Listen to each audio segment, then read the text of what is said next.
Swastiastu Pak Nah.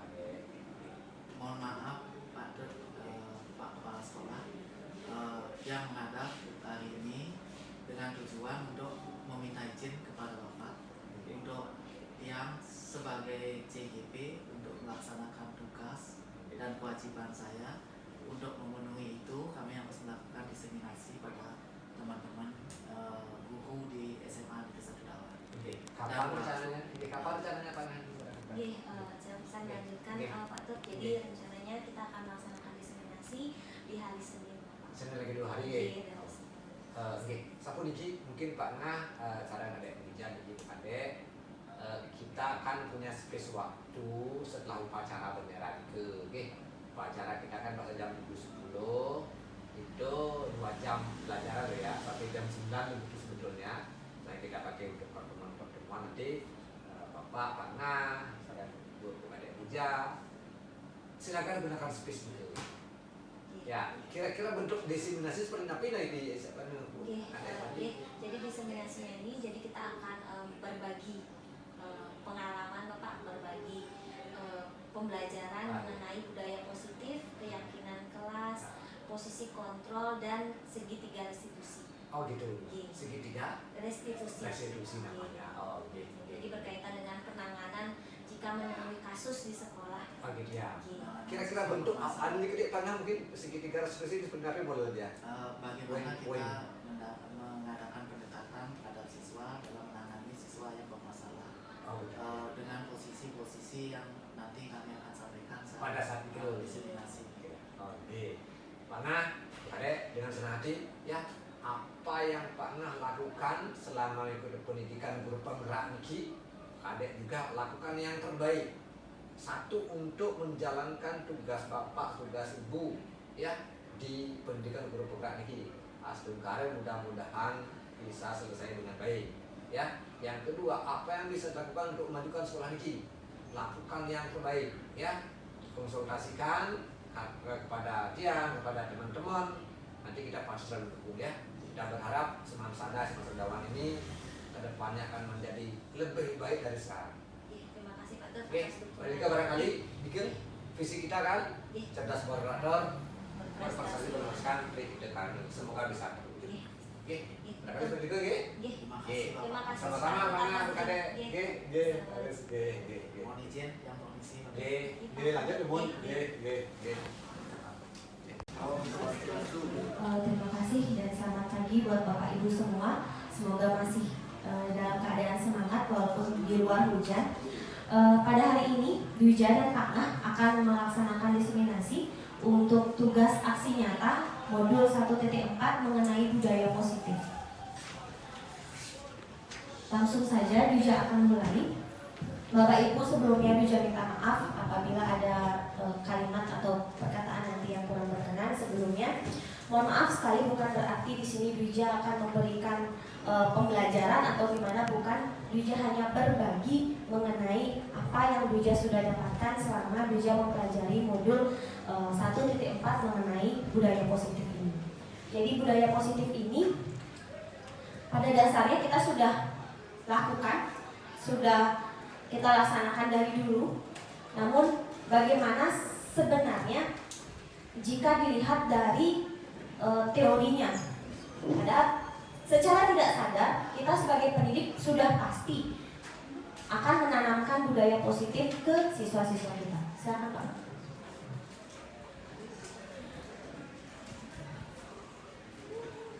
Nah, apakah makna budaya positif? Apakah contoh penerapan budaya positif yang telah kita terapkan? Nah, budaya positif bisa Bapak Ibu perhatikan di slide, itu merupakan nilai-nilai dan kebiasaan-kebiasaan di sekolah yang berpihak pada peserta didik agar mereka dapat berkembang menjadi pribadi yang kritis, penuh hormat dan tanggung jawab. Hal tersebut tentu saja sudah pernah Bapak Ibu laksanakan. Dwija yakin pasti sudah pernah. Nah, bagaimana sekarang kita memahami atau mengimplementasikan budaya positif ini, mengembangkan budaya ini menjadi lebih baik agar menciptakan seperti tujuan pendidikan pada kurikulum Merdeka, yaitu adalah bagaimana kita bisa mewujudkan profil pelajar Pancasila di siswa kita. Nah, pada era sekarang terjadi perubahan paradigma di mana sebelumnya bahwa ada filosofi pendidikan menurut Ki Hajar Dewantara. Jadi Bapak Ibu pun sudah pasti tahu mengenai Ki Hajar Dewantara dan bagaimana filosofi dari pendidikan yang beliau utarakan. Yang pertama, semua anak terlahir dengan bakatnya masing-masing. Jadi Bapak Ibu pun sudah menyadari bahwa kita memiliki murid itu memiliki karakteristik yang berbeda. Kita harus menanamkan pada diri kita bahwa setiap peserta didik memiliki karakteristik masing-masing. Yaitu kita harus memahami bahwa murid itu adalah insan atau generasi yang merdeka. Dalam artian bahwa kita sebagai pendidik, bagaimana kita mempunyai tugas sebagai penuntun dari kemerdekaan mereka. Dalam artian adalah kita memberikan kemerdekaan pada mereka untuk berpikir, berkreativitas dalam bertingkah laku. Namun kita sebagai penuntut harus memberikan arah. Bagaimana kita harus memberikan batasan, memberikan arah, memberikan petunjuk apabila mereka melakukan suatu tindakan yang kurang tepat. Selanjutnya adalah kodrat alam, masih yang tadi Pak. Nah, yang paling penting di sini adalah kodrat alam dan kodrat zaman. Bapak Ibu harus menyadari bahwa kita sebagai pendidik, sebagai guru harus menghargai kodrat alam dan kodrat zaman yang sudah dimiliki oleh peserta didik atau murid kita sejak lahir. Kodrat alam itu seperti kecerdasan, kemudian emosi, atau yang sering kita sebut watak. Watak seseorang itu memang sudah tercipta dari dia lahir dan di lingkungannya. Dan kodrat zaman, kita juga harus memperhitungkan kodrat zaman yang ada. Seperti yang kita ketahui, mungkin Bapak Ibu punya cucu, punya anak, bahkan IT-nya lebih dari kita. Jadi bagaimana kita bisa harus menyesuaikan dengan perkembangan tersebut, dengan bagaimana cara kita menanamkan budaya positif dengan mempertimbangkan kodrat zaman dan kodrat alam ini. Kita tidak bisa selalu membawa teori di masa lalu seperti pada zaman saya misalkan. Kalau misalkan salah ya dipukul saja gitu. Jadi dilempar kapur atau apa. Pada kodrat zaman sekarang, anak memiliki kodrat zaman di mana mereka memiliki misalkan perlindungan. Jadi kita juga harus mengikuti perkembangan tersebut, bagaimana cara kita mendisiplinkan siswa tanpa harus mengganggu atau melanggar kodrat zaman yang ada zaman sekarang. Kemudian untuk membangun budaya positif, sekolah perlu menyediakan lingkungan yang positif. Jadi hal yang pertama kita harus ciptakan bagaimana kita menciptakan lingkungan yang positif di sekolah. Kemudian aman, nyaman agar murid-murid mampu berpikir, bertindak dan mencipta dengan merdeka. Jadi seperti yang sudah disampaikan tadi. Saatnya jam kedua dimulai. It's time to begin the second lesson.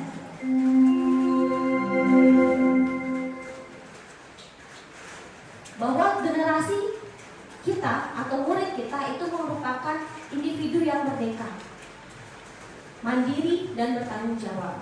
Nah, di sini lazimnya bahwa disiplin itu diartikan adalah bagaimana kita kontrol, posisi kontrol kita sebagai pendidik. Next slide.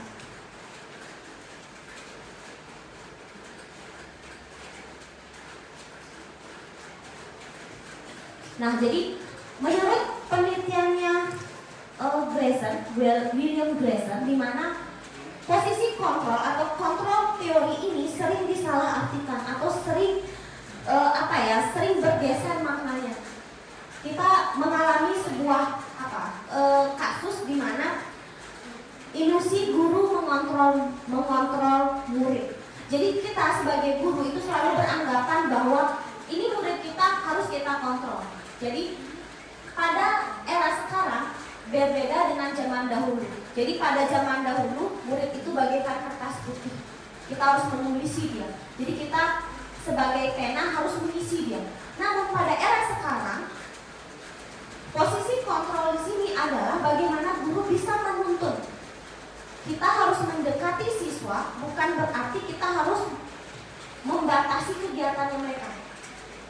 Dalam artian kamu harus bertindak sesuai dengan apa yang saya inginkan. Namun juga kita sebagai pendidik harus memberikan kebebasan kepada siswa kita yang memberikan batasan. Nah, kamu boleh bersikap seperti itu, tapi ini ada aturannya. Jadi seperti itu Bapak Ibu. Kemudian yang kedua, ilusi bahwa kritik dan membuat orang merasa bersalah dapat menguatkan karakter. Ini sering terjadi bahwa kita selalu, kamu selalu seperti ini. Gimana nanti orang tuamu misalkan seperti itu. Jadi siswa itu membekas, saya ternyata sejelek ini. Jadi itu akan memberikan bekas pada murid kita bahwa mereka itu selalu merasa bersalah. Terkadang ilusi kita untuk memberikan rasa bersalah kepada mereka kadang-kadang perasaan siswa itu seperti ini. Ya udah, saya udah terlanjur jelek, ya sudah. Jadi selalu dicerca dengan bahwa kamu salah, kamu ini. Jadi dia merasa ya sudah, karena sudah terlanjur ya sudah lah. Jadi kita tidak menginginkan murid yang seperti itu. Kita menginginkan murid yang sadar akan dirinya, akan karakternya. Ilusi bahwa semua penguatan positif efektif dan bermanfaat. Jadi penguatan positif ini misalkan pemberian penghargaan, pemberian hadiah gitu. Jadi kalau misalnya mendidik anak, saat dia meraih sesuatu kita harus berikan hadiah. Jadi terkadang pemberian hadiah juga perlu kita kontrol, dalam artian agar tidak selalu hal yang mereka lakukan itu ada hadiahnya, ada konsekuensinya. Jadi kita harus membiasakan bahwa seseorang atau murid kita melakukan suatu tindakan itu memang berasal dari hatinya dia, bukan berasal dari dorongan ekstrinsik. Pada dasarnya kita mulai memang dari dorongan tersebut, tapi yang kita inginkan adalah budayanya, penanaman budaya positif yang berada di dalam diri siswa itu sendiri. Kemudian ilusi bahwa orang dewasa memiliki hak untuk memaksa. Jadi di sini seperti yang sudah Juja sampaikan tadi bahwa kita sebagai pendidik itu tidak seharusnya memberikan paksaan kepada siswa. Bagaimana kita menimbulkan rasa kesadaran kepada siswa, itu adalah idealnya. Next.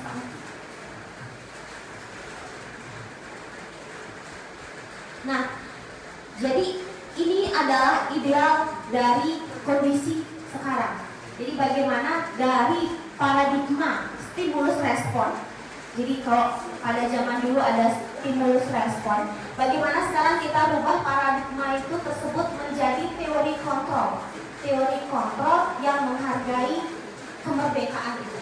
Jadi pertama, realitas kebutuhan kita sama. Jadi pada paradigma sebelumnya kita menyadari bahwa siswa itu sama semua. Namun teori kontrol pada zaman sekarang itu kita harus menerapkan dan meyakini bahwa kebutuhan masing-masing murid berbeda. Jadi tidak semua yang nakal harus dia semua nakal semua gitu, tidak. Bagaimana kita memposisikan diri, ini dia nakal karena apa, nakal dia penyebabnya apa. Kita harus klasifikasikan itu. Jadi tidak hanya menjudge bahwa mereka tidak bisa diperbaiki. Kemudian kita semua orang melihat hal yang sama. Setiap orang memiliki gambaran yang berbeda. Jadi masing-masing siswa kita harus menyadari bahwa mereka memiliki pendapat atau gambaran tentang dirinya dia sendiri itu berbeda-beda. Bagaimana kita harus meyakini dan menghargai itu semua. Yang dan selanjutnya bisa Bapak Ibu bisa cermati bersama-sama. Jadi terkadang kita itu selalu intinya adalah kita harus sesuai dengan apa yang kita pikirkan gitu. Terkadang kita bertindak. Pada saat mempelajari modul ini juga banyak merasa tersentil. Jadi merasa sadar, selama ini saya seperti ini. Jadi ternyata tindakan yang Juja lakukan ada salahnya, ada kekurangannya. Untuk itu marilah kita sama-sama belajar, sama-sama menyadari bahwa kebutuhan murid kita itu berbeda-beda.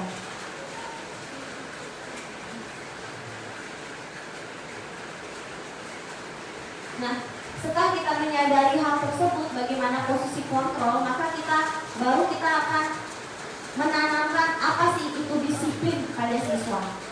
Disiplin sering kita kaitkan dengan tata tertib, teratur, kepatuhan pada peraturan. Kata disiplin juga sering dihubungkan dengan hukuman, padahal tidak seperti itu.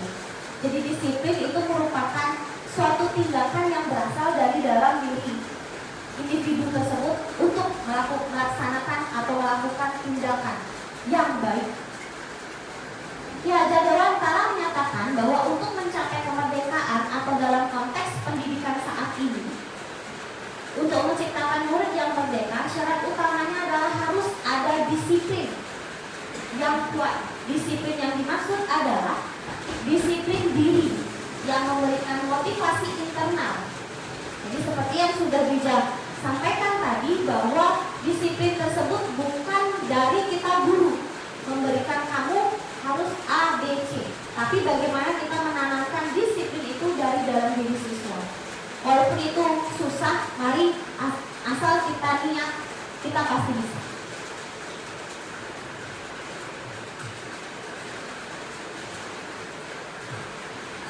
Dalam penerapan kedisiplinan atau budaya positif di sekolah itu pada dasarnya dipengaruhi oleh motivasi dan kebutuhan dasar. Buja akan mulai dari motivasi terlebih dahulu, di mana motivasi ini, 3 motivasi ini, yang pertama adalah untuk menghindari ketidaknyamanan atau hukuman.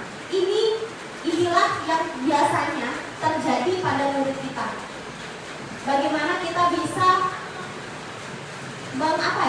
mengurangi intensitas motivasi yang ini pada siswa kita untuk menciptakan budaya yang positif dan disiplin yang bermakna sejati, yaitu dari dalam diri.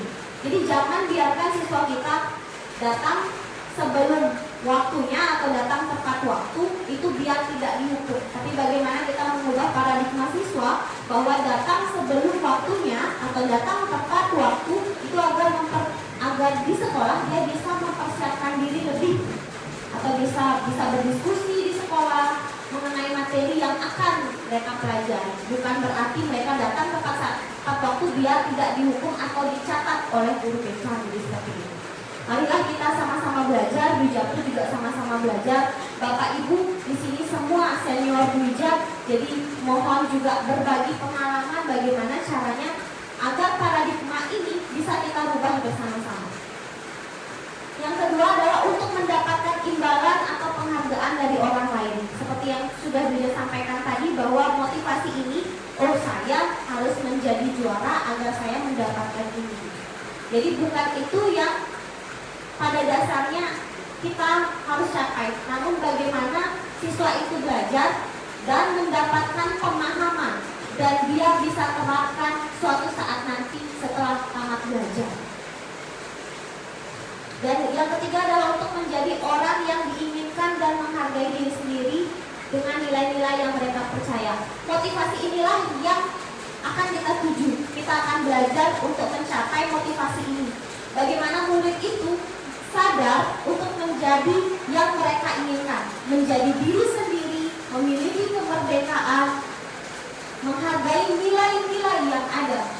Tidak hanya nilai-nilai dalam diri yang mereka yakini, namun nilai-nilai yang memang sudah ada di masyarakat. Apalagi kita dalam budaya atau sosio-kultural yang sangat beragam di Bali ini.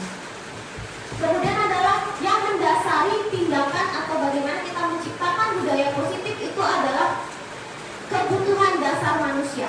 Terkadang suatu tindakan yang dilakukan oleh murid itu biasanya disebabkan yang pertama, kebutuhan untuk bertahan hidup.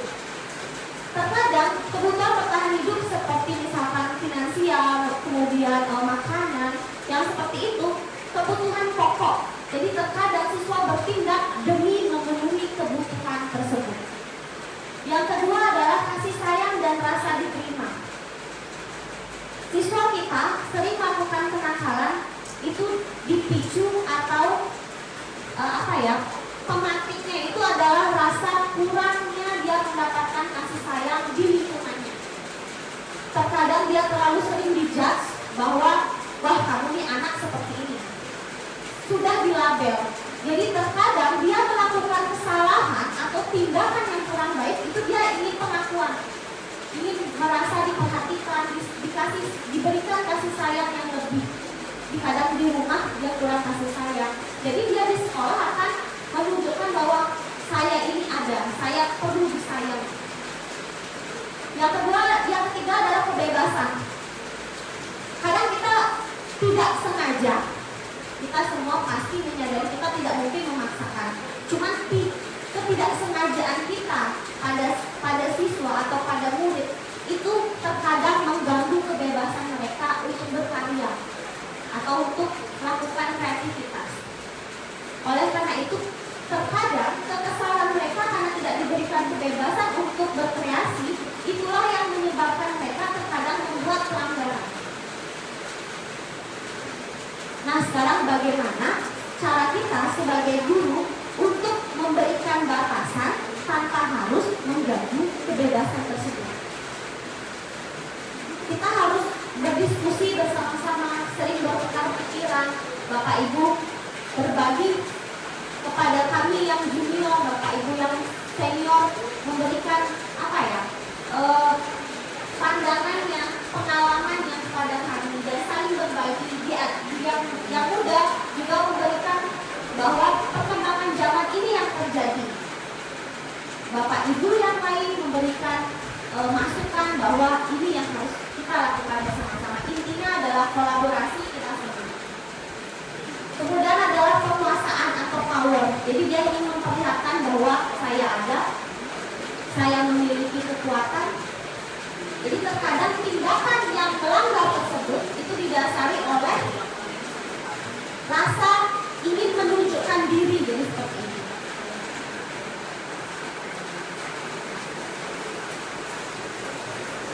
Nah, jadilah kita berakhir pada bagaimana kita mengkontrol dari tindakan yang dilakukan siswa, yaitu bedanya antara hukuman, penghargaan, dan restitusi. Jadi saat siswa melakukan tindakan, apakah kita memberikan hukuman? Apakah saat kita memberikan penghargaan atau berupa restitusi? Hukuman merupakan tindakan yang dilakukan untuk mengontrol murid tanpa rencana dan bersifat satu arah. Jadi tanpa terencana kita sudah langsung melaksanakan suatu tindakan akibat dari tindakan yang dilakukan oleh siswa. Kemudian penghargaan adalah suatu benda atau peristiwa yang diinginkan, yang dibuat dengan persyaratan. Jadi jika kamu melakukan ini, maka kamu akan mendapatkan ini. Jadi ada timbal baliknya. Kemudian restitusi adalah proses menciptakan kondisi bagi murid untuk memperbaiki kesalahan mereka, sehingga mereka bisa kembali pada kelompok mereka dengan karakter yang lebih kuat. Jadi hal yang diharapkan adalah pada penanganan tindakan siswa itu adalah berupa restitusi, di mana restitusi ini kita memperbaiki kesalahan siswa dengan cara memberikan mereka kesadaran bahwa mereka melakukan tindakan yang keliru, dan saat kembali ke lingkungannya dia sudah menyadari bahwa tindakan yang sebelumnya dia lakukan itu salah. Tidak harus melakukan hukuman. Jadi guru tidak harus melaksanakan hukuman. Kita sebaiknya melakukan restitusi terlebih dahulu. Untuk restitusi itu ada langkahnya, itu ada nanti akan disampaikan oleh Kakak. Nah, jadi gambarannya adalah seperti ini. Ini adalah perbedaan antara hukuman dan disiplin. Jadi konsekuensi itu boleh dilaksanakan. Itu merupakan suatu tindakan yang mendukung adanya kedisiplinan. Salah satu contohnya adalah yang kemarin. Konsekuensi itu biasanya dilakukan apabila sebelumnya sudah ada kesepakatan antara murid dan guru. Seperti yang sudah kita laksanakan bersama di lapangan yang dipandu oleh Bu Ayu kemarin, bahwa apabila kamu datang terlambat, maka kalian siap harus membersihkan toilet bersama. Jika mereka sepakat ya gitu misalkan, bersepakat bahwa itu merupakan satu konsekuensi yang harus dia terima, yaitu boleh dilakukan untuk tindakan pendisiplinan. Namun jika kita melaksanakan suatu tindakan secara tiba-tiba tanpa adanya kesepakatan antara kita dan siswa, itu merupakan definisi suatu hukuman. Jadi perlu adanya, misalkan nggak ada janjian, dia datang terlambat ke kelas, dia sudah, kamu sekarang coba bangun 100 kali gitu. Jika memang tidak sesuai dengan konteks dan bukan merupakan kesepakatan antara siswa dan guru, itu merupakan hukuman. Dan hukuman itu biasanya akan membekas dalam diri. Terkadang kita ngomel-ngomel pun sama siswa, terkadang siswa itu menanggapinya dengan hal yang berbeda. Satu, jika kita memarahi dia di depan umum, dia merasa harga dirinya terjatuhkan. Apalagi dengan murid kita yang sudah beranjak dewasa, dia mencari jati diri, terkadang dia merasa bahwa dia dilecehkan di depan umum. Padahal niat kita baik, memberitahu mereka bahwa itu salah. Namun cara kita yang kadang-kadang kurang diterima oleh mereka. Di sanalah bagaimana kita memposisikan diri, tidak memberikan hukuman, namun konsekuensi. Jadi apapun tindakan yang akan kita lakukan, buatlah dulu kesepakatan antar siswa. Jadi saat kita melakukan hukuman, dia sudah sadar, oh saya sudah berjanji sebelumnya, jika saya A, maka saya akan mendapatkan A juga.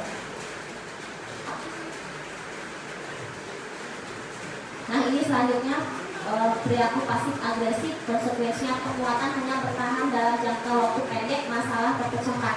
Jadi dalam masalah ini adalah bagaimana kita harus menerapkan restitusi seperti yang dia sudah sampaikan tadi, di mana restitusi itu menggali lebih jauh kenapa dia melakukan seperti itu.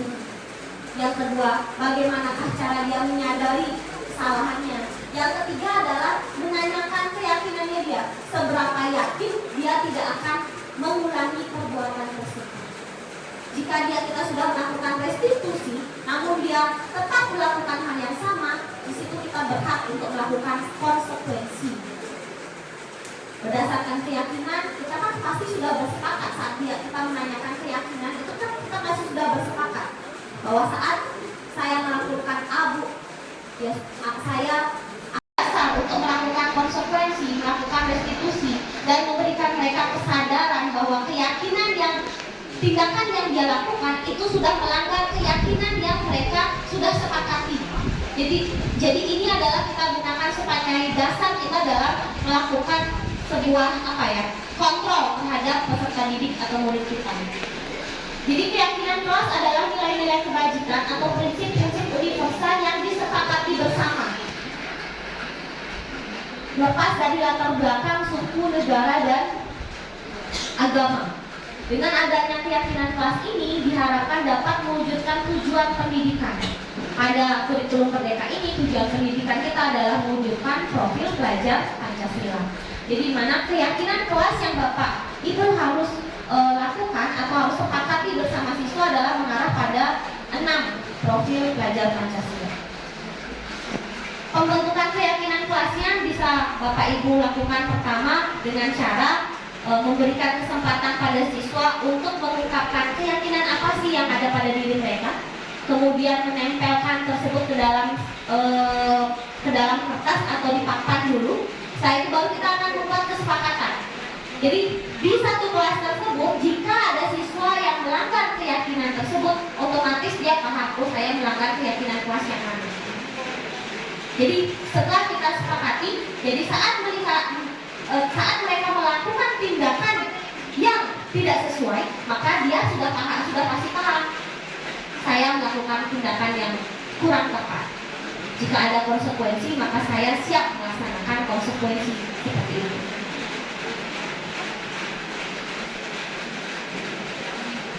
Nah, jadi ini adalah salah satu praktek aksi nyata yang dilakukan di kelas 12 BB1 dan 10C.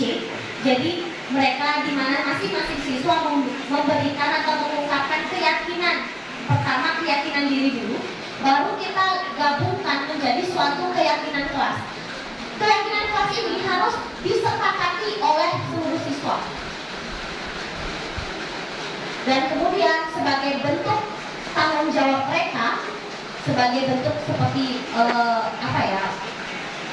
persetujuan mereka, kita harus menumbuhkan tanda tangan, juga menambahkan tanda tangan mereka. Dalam arti bukan berarti memaksa harus, tidak, tapi memberikan pernyataan bahwa mereka siap untuk melaksanakan keyakinan kelas tersebut. Itu yang juga lakukan di kelas 12 BB1 dan 10C.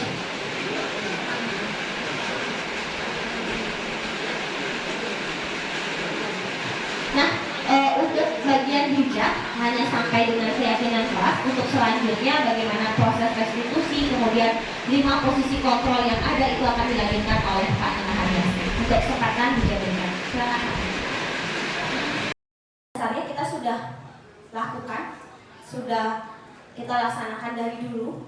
Namun bagaimana sebenarnya jika dilihat dari teorinya? Secara tidak sadar, kita sebagai pendidik sudah pasti akan menanamkan budaya positif ke siswa-siswa kita. Silakan Pak.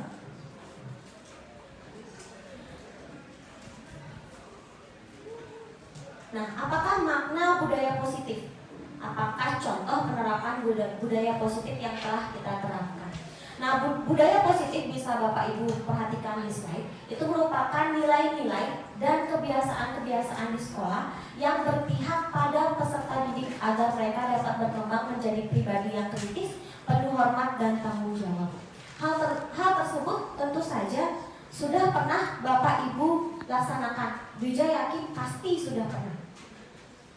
Nah, bagaimana sekarang kita memahami atau mengimplementasikan budaya positif ini, mengembangkan budaya ini menjadi lebih baik agar menciptakan seperti tujuan pendidikan pada kurikulum Merdeka, yaitu adalah bagaimana kita bisa mewujudkan profil pelajar Pancasila di siswa kita.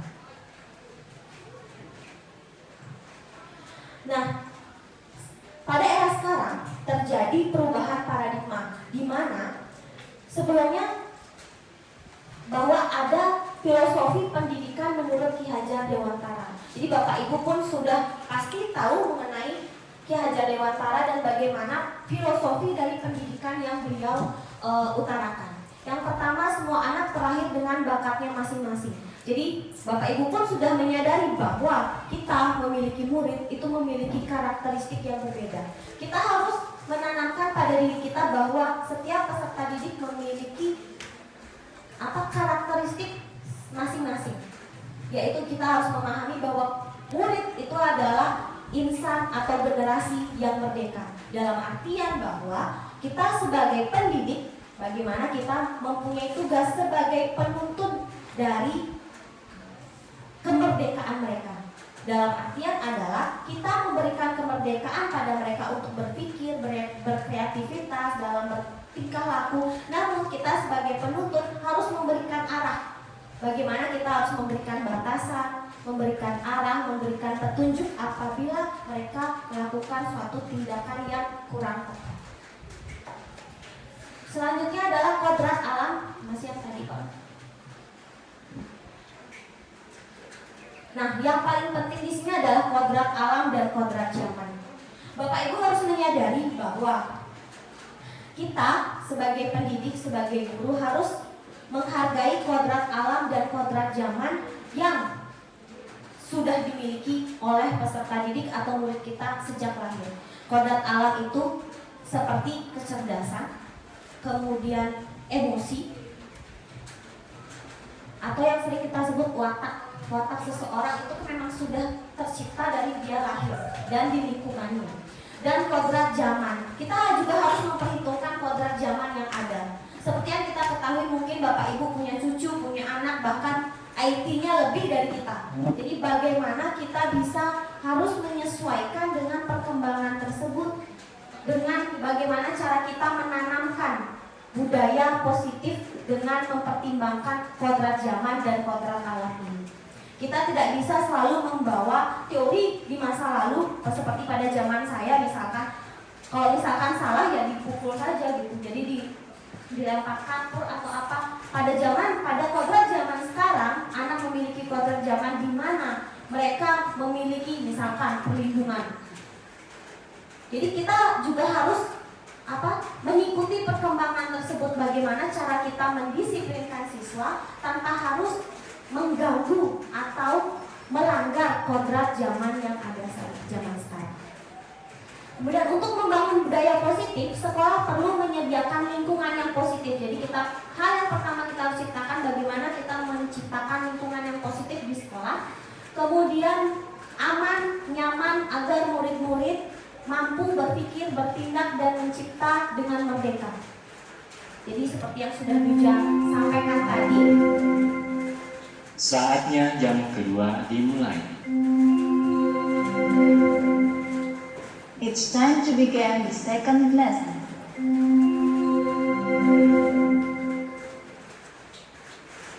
Bahwa generasi kita atau murid kita itu merupakan individu yang merdeka, mandiri, dan bertanggung jawab. Nah, di sini lazimnya bahwa disiplin itu diartikan adalah bagaimana kita kontrol, posisi kontrol kita sebagai pendidik.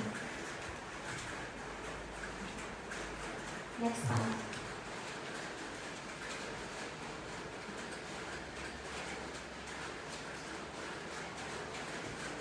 Nah, jadi menurut penelitiannya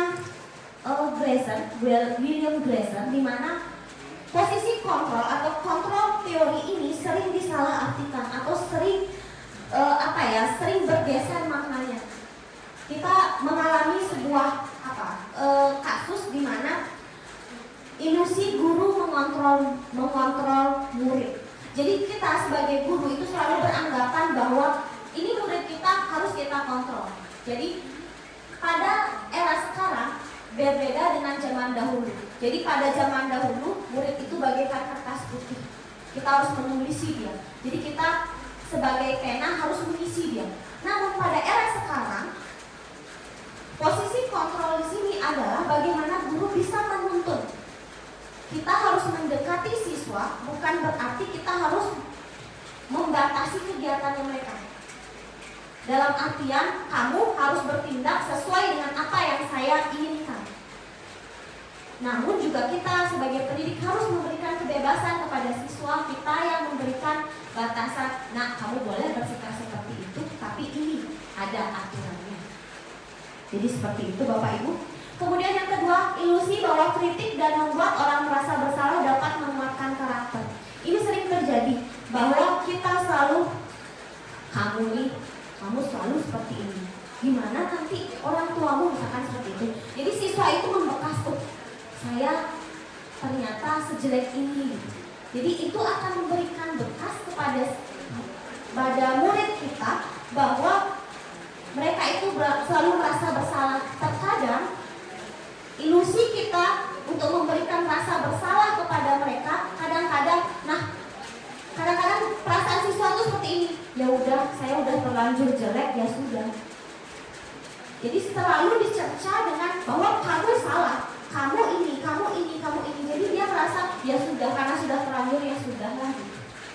Jadi kita tidak menginginkan murid yang seperti itu.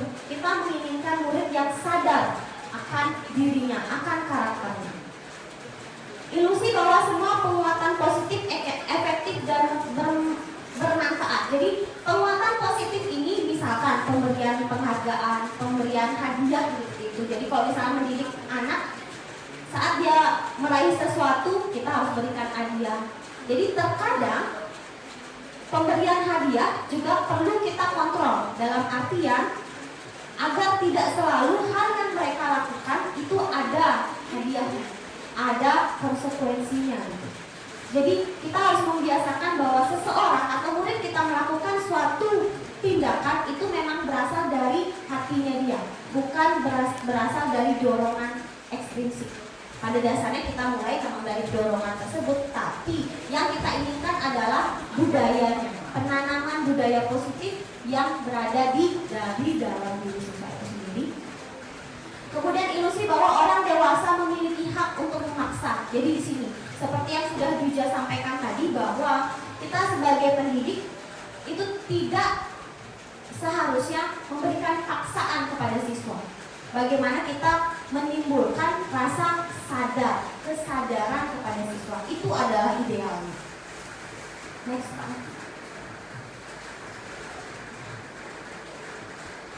Nah, jadi ini adalah ideal dari kondisi sekarang.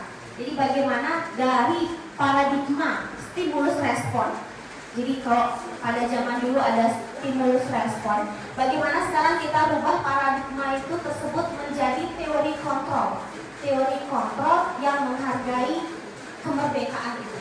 Jadi pertama, realitas kebutuhan kita sama. Jadi pada paradigma sebelumnya kita menyadari bahwa siswa itu sama semua. Namun teori kontrol pada zaman sekarang itu kita harus menerapkan dan meyakini bahwa kebutuhan masing-masing murid berbeda. Jadi tidak semua yang nakal harus dia semua nakal semua gitu, tidak. Bagaimana kita memposisikan diri, ini dia nakal karena apa, nakal dia penyebabnya apa. Kita harus klasifikasikan itu. Jadi tidak hanya menjudge bahwa mereka tidak bisa diperbaiki. Kemudian kita semua orang melihat hal yang sama. Setiap orang memiliki gambaran yang berbeda. Jadi masing-masing siswa kita harus menyadari bahwa mereka memiliki pendapat atau gambaran tentang dirinya dia sendiri itu berbeda-beda. Bagaimana kita harus meyakini dan menghargai itu semua. Yang dan selanjutnya bisa Bapak Ibu bisa cermati bersama-sama. Jadi terkadang kita itu selalu intinya adalah kita harus sesuai dengan apa yang kita pikirkan gitu. Terkadang kita bertindak. Pada saat mempelajari modul ini, juga banyak merasa tersentil. Jadi merasa sadar, selama ini saya seperti ini. Jadi ternyata tindakan yang Buja lakukan ada salahnya, ada kekurangannya. Untuk itu marilah kita sama-sama belajar, sama-sama menyadari bahwa kebutuhan murid kita itu berbeda-beda.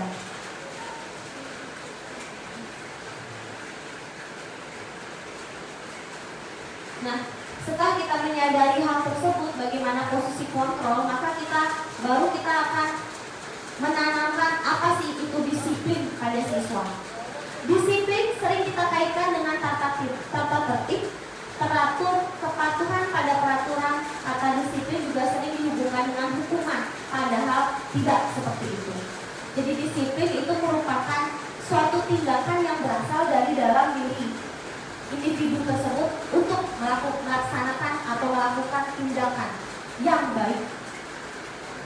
Ya, Jadawantara menyatakan bahwa untuk mencapai kemerdekaan atau dalam konteks pendidikan saat ini, untuk menciptakan murid yang merdeka, syarat utamanya adalah harus ada disiplin yang kuat. Disiplin yang dimaksud adalah disiplin diri yang memberikan motivasi internal. Jadi seperti yang sudah Buja sampaikan tadi, bahwa disiplin tersebut bukan dari kita guru memberikan kamu harus A, B, C, tapi bagaimana kita menanamkan disiplin itu dari dalam diri siswa. Walaupun itu susah, mari asal kita niat, kita pasti bisa.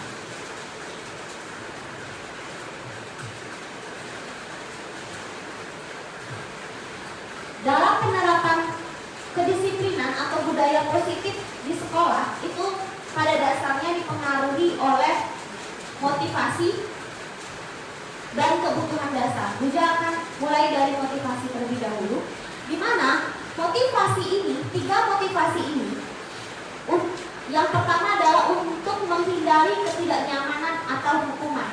Inilah yang biasanya terjadi pada murid kita. Bagaimana kita bisa mengurangi intensitas motivasi yang ini pada siswa kita untuk menciptakan budaya yang positif dan disiplin yang bermakna sejati, yaitu dari dalam diri. Jadi jangan biarkan siswa kita datang sebelum waktunya atau datang tepat waktu, itu biar tidak dihukum. Tapi bagaimana kita mengubah paradigma siswa bahwa datang sebelum waktunya atau datang tepat waktu itu agar di sekolah dia bisa mempersiapkan diri lebih, atau bisa berdiskusi di sekolah mengenai materi yang akan mereka pelajari. Bukan berarti mereka datang tepat waktu dia tidak dihukum atau dicatat oleh guru BK. Jadi seperti itu. Marilah kita sama-sama belajar, Dwijabtu juga sama-sama belajar. Bapak Ibu di sini semua senior Dwijab, jadi mohon juga berbagi pengalaman bagaimana caranya agar paradigma ini bisa kita rubah bersama-sama. Yang kedua adalah untuk mendapatkan imbalan atau penghargaan dari orang lain. Seperti yang sudah Dwijab sampaikan tadi bahwa motivasi ini, saya harus menjadi juara agar saya mendapatkan ini. Jadi bukan itu yang pada dasarnya kita harus capai, namun bagaimana siswa itu belajar dan mendapatkan pemahaman dan dia bisa terapkan suatu saat nanti setelah tamat belajar. Dan yang ketiga adalah untuk menjadi orang yang diinginkan dan menghargai diri sendiri dengan nilai-nilai yang mereka percaya. Motivasi inilah yang akan kita tuju. Kita akan belajar untuk mencapai motivasi ini. Bagaimana murid itu sadar untuk menjadi yang mereka inginkan, menjadi diri sendiri, memiliki kemerdekaan, menghargai nilai-nilai yang ada. Tidak hanya nilai-nilai dalam diri yang mereka yakini, namun nilai-nilai yang memang sudah ada di masyarakat. Apalagi kita dalam budaya atau sosio-kultural yang sangat beragam di Bali ini. Kemudian adalah yang mendasari tindakan atau bagaimana kita menciptakan budaya positif itu adalah kebutuhan dasar manusia. Terkadang suatu tindakan yang dilakukan oleh murid itu biasanya disebabkan yang pertama, kebutuhan untuk bertahan hidup. Terkadang kebutuhan bertahan hidup seperti misalkan finansial, kemudian makanan, yang seperti itu kebutuhan pokok. Jadi terkadang siswa bertindak demi memenuhi kebutuhan tersebut. Yang kedua adalah kasih sayang dan rasa diterima. Siswa kita sering melakukan kenakalan itu dipicu atau pemantiknya itu adalah rasa kurangnya dia mendapatkan kasih sayang di lingkungannya. Terkadang dia terlalu sering dijudge bahwa wah kamu nih anak seperti ini, sudah dilabel. Jadi terkadang dia melakukan kesalahan atau tindakan yang kurang baik itu dia ingin pengakuan, ingin merasa diperhatikan, diberikan kasih sayang yang lebih.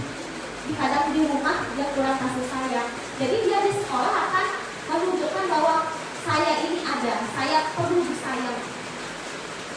Yang ketiga adalah kebebasan. Kadang kita tidak sengaja, kita semua pasti menyadari kita tidak mungkin memaksakan.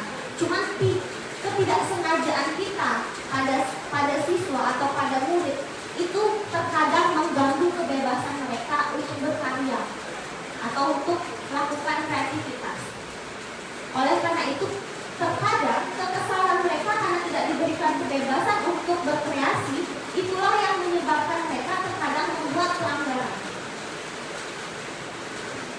Nah, sekarang bagaimana cara kita sebagai guru untuk memberikan batasan tanpa harus mengganggu kebebasan tersebut? Kita harus berdiskusi bersama-sama, sering bertukar pikiran. Bapak Ibu berbagi kepada kami yang junior, Bapak Ibu yang senior memberikan pandangannya, pengalamannya kepada kami dan saling berbagi. Yang muda juga memberikan bahwa perkembangan zaman ini yang terjadi.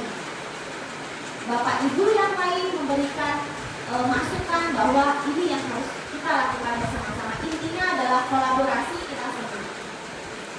Kemudian adalah penguasaan atau power. Jadi dia ingin memperlihatkan bahwa saya ada, saya memiliki kekuatan. Jadi terkadang tindakan yang melanggar tersebut itu didasari oleh rasa ingin menunjukkan diri, jadi seperti ini.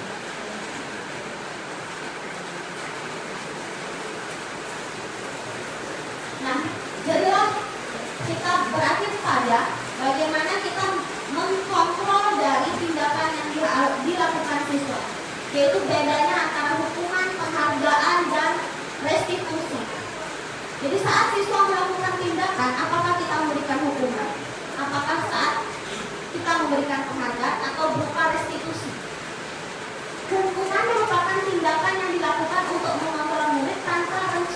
dan bersifat satu arah. Jadi tanpa terencana kita sudah langsung melaksanakan suatu tindakan akibat dari tindakan yang dilakukan oleh siswa. Kemudian penghargaan adalah suatu benda atau peristiwa yang diinginkan, yang dibuat dengan persyaratan. Jadi jika kamu melakukan ini, maka kamu akan mendapatkan ini. Jadi ada timbal baliknya. Kemudian restitusi adalah proses menciptakan kondisi bagi murid untuk memperbaiki kesalahan mereka sehingga mereka bisa kembali pada kelompok mereka dengan karakter yang lebih kuat. Jadi hal yang diharapkan adalah pada penanganan tindakan siswa itu adalah berupa restitusi, di mana restitusi ini kita memperbaiki kesalahan siswa dengan cara memberikan mereka kesadaran bahwa mereka melakukan tindakan yang keliru, dan saat kembali ke lingkungannya dia sudah menyadari bahwa tindakan yang sebelumnya dia lakukan itu salah. Tidak harus melakukan hukuman. Jadi guru tidak harus melaksanakan hukuman. Kita sebaiknya melakukan restitusi terlebih dahulu. Untuk restitusi itu ada langkahnya, itu ada nanti akan disampaikan oleh Kakak. Nah, jadi gambarannya adalah seperti ini. Ini adalah perbedaan antara hukuman dan disiplin. Jadi konsekuensi itu boleh dilaksanakan. Itu merupakan suatu tindakan yang mendukung adanya kedisiplinan. Salah satu contohnya adalah yang kemarin. Konsekuensi itu biasanya dilakukan apabila sebelumnya sudah ada kesepakatan antara murid dan guru. Seperti yang sudah kita laksanakan bersama di lapangan yang dipandu oleh Bu Ayu kemarin, bahwa apabila kamu datang terlambat, maka kalian siap harus membersihkan toilet misalkan. Jika mereka sepakat ya gitu misalkan, bersepakat bahwa itu merupakan satu konsekuensi yang harus dia terima, yaitu boleh dilakukan untuk tindakan pendisiplinan. Namun jika kita melaksanakan suatu tindakan secara tiba-tiba tanpa adanya kesepakatan antara kita dan siswa, itu merupakan definisi suatu hukuman. Jadi perlu adanya, misalkan nggak ada janjian, dia datang terlambat ke kelas, dia sudah, kamu sekarang coba bangun 100 kali gitu. Jika memang tidak sesuai dengan konteks dan bukan merupakan kesepakatan antara siswa dan guru, itu merupakan hukuman. Dan hukuman itu biasanya akan membekas dalam diri. Terkadang kita ngomel-ngomel pun sama siswa, terkadang siswa itu menanggapinya dengan hal yang berbeda. Satu, jika kita memarahi dia di depan umum, dia merasa harga dirinya terjatuhkan. Apalagi dengan murid kita yang sudah beranjak dewasa, dia mencari jati diri, terkadang dia merasa bahwa dia dilecehkan di depan umum. Padahal niat kita baik, memberitahu mereka bahwa itu salah. Namun cara kita yang kadang-kadang kurang diterima oleh mereka. Di sanalah bagaimana kita memposisikan diri, tidak memberikan hukuman, namun konsekuensi. Jadi apapun tindakan yang akan kita lakukan, buatlah dulu kesepakatan antar siswa. Jadi saat kita melakukan hukuman, dia sudah sadar, oh saya sudah berjanji sebelumnya, jika saya A, maka saya akan mendapatkan A juga.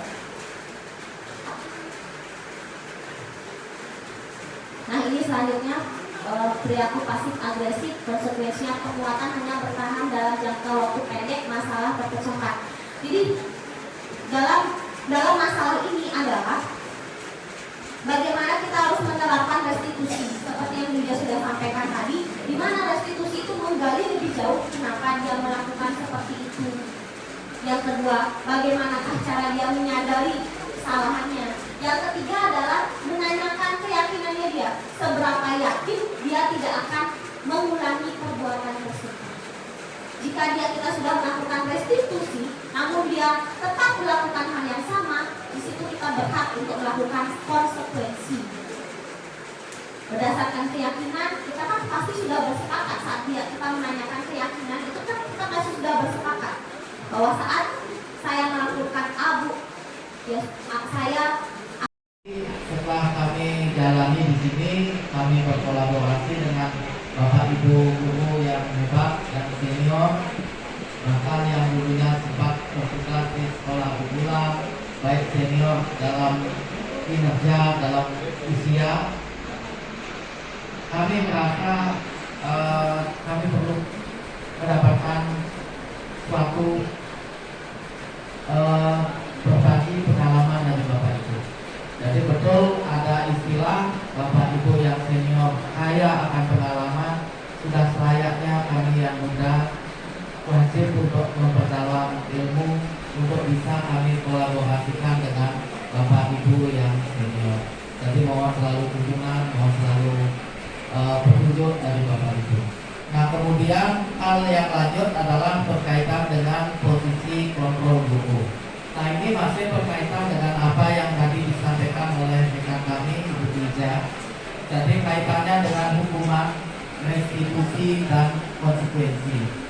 Tentu ketiga hal tersebut akan membawa suatu dampak, akan membawa suatu akibat, dan tentu juga akan memberikan suatu langkah kemudahan bagi kita pelakunya. Pada hukuman akan tentu memberikan suatu dampak yang kurang baik pada anak didik kita, jadi menimbulkan rasa sakit hati, rasa dendam pada anak-anak kita. Kemudian pada konsekuensi akan menimbulkan suatu ketidaknyamanan. Walaupun ini adalah suatu kesepakatan yang kita bangun antara kita sebagai guru kemudian dengan anak-anak dan sudah kita setujui bersama, tetapi apabila saat itu diberlakukan, maka pada siswa akan menimbulkan sesuatu yang tidak nyaman. Dan kondisi ideal yang nantinya kita harapkan bisa ciptakan adalah proses restitusi. Jadi ini adalah betul-betul kondisi yang ideal yang bisa kita lakukan dengan mengesampingkan apa kondisi kita di lapangan. Jadi proses restitusi ini adalah harapan kita bersama. Dan tentu seperti apa yang disampaikan oleh kami, Bu Wija, ini semua sudah terlaksana dari dulu, tetapi tidak ditulis atau ditransferkan secara teori. Jadi apa pesan-pesan Piagam Dewantara itu sudah dari dulu, tertanam di hati Bapak Ibu guru saya dulu. Jadi saya masih kecil itu sudah mendengar istilah Piagam Dewantara itu sudah berhubungan saya nih di Mabio atau Kurso ya. Kemudian berada di depan, berada di tengah dan berada di belakang memberikan dukungan. Itu semua dari dulu sudah ada, tetapi tidak ditulis, tidak dibuatkan semacam diktat seperti ini. Nah, kali ini kita akan lanjut pada posisi kontrol. Pada posisi kontrol, saya akan mengajak Bapak Ibu untuk berpikir dalam hati apabila menemui kasus seperti ini. Di sini pada kasus seperti ini saya yakin kita semua Bapak Ibu, saya juga sebagai guru akan menemukan kejadian seperti ini dan pasti akan melakukan suatu penanganan. Nah, di sini jawaban tidak saya minta secara spontan. Jadi kasus ini adalah Adi adalah seorang siswa kelas 10. Adi saya datang terlambat ke sekolah, padahal saat itu Pak Made bertugas sebagai guru piket. Dan Pak Made sebagai guru piket melaporkan kejadian tersebut kepada wali kelas Adi. Nah, seandainya Bapak Ibu saya sebagai wali kelas itu tentu akan mengambil suatu tindakan atas apa yang dilakukan oleh Adi. Nah, saat ini mungkin dalam hati Bapak Ibu sudah ada terpikir, saya akan begini. Adi ini sudah sering sekali terlambat. Dan hal itu sudah sering saya dengar. Jadi kita bersama di sini, kita selalu berkolaborasi. Itu sudah sering saya dengar. Oh, anak ini seperti ini, penanganannya seperti ini, dan apa yang ingin Bapak Ibu lakukan sudah sering saya dengar dan mungkin sekarang sudah terekam dalam hati Bapak Ibu. Nah, bagaimana prosesnya? Kita akan lanjut pada berikutnya. Silakan.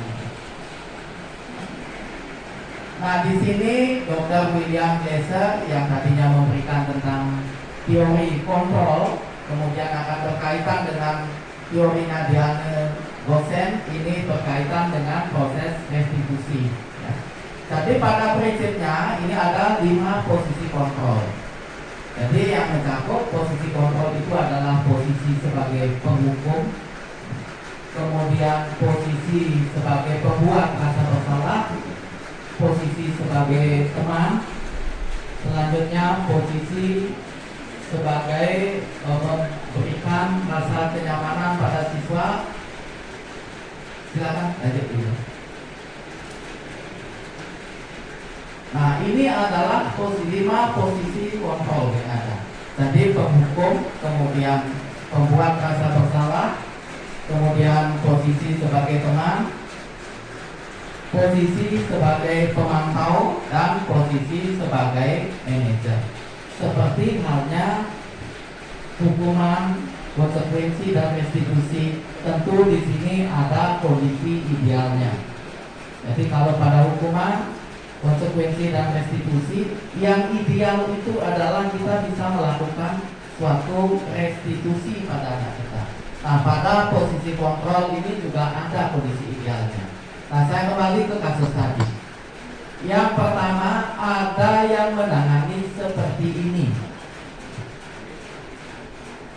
Jadi wali kelas akan memberikan kata-kata, "Adik, kamu ini terlambat lagi.